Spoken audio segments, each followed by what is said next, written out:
একটা মজার বিষয় দেখেন, গতকাল জাতিসংঘের যে ৮০তম অধিবেশনের ২৬ তারিখ স্থানীয় সময় ১টার দিকে ইসরায়েলের যে কসাই প্রধানমন্ত্রী নেতানিয়াহু সে সাধারণ অধিবেশনে ভাষণ দেওয়ার জন্য উঠে।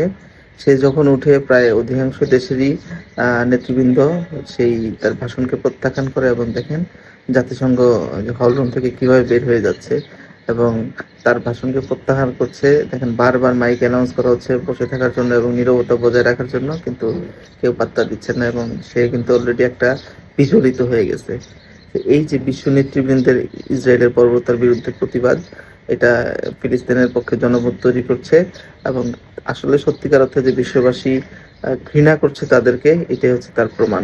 প্রথম দিকে ইউরোপীয় নেতারা বা আমেরিকাপন্থী পশ্চিমাপন্থী যারা আছে তারা ইসরায়েলকে সাপোর্ট দিয়েছে নিরঙ্কুশভাবে, কিন্তু এখন সেসব সরকার আবার নিজ দেশের জনগণের প্রেসারে পড়ে গেছে, কারণ ইসরায়েলের পক্ষে সেসব দেশের জনগণের এখন আন্দোলন শুরু হয়েছে।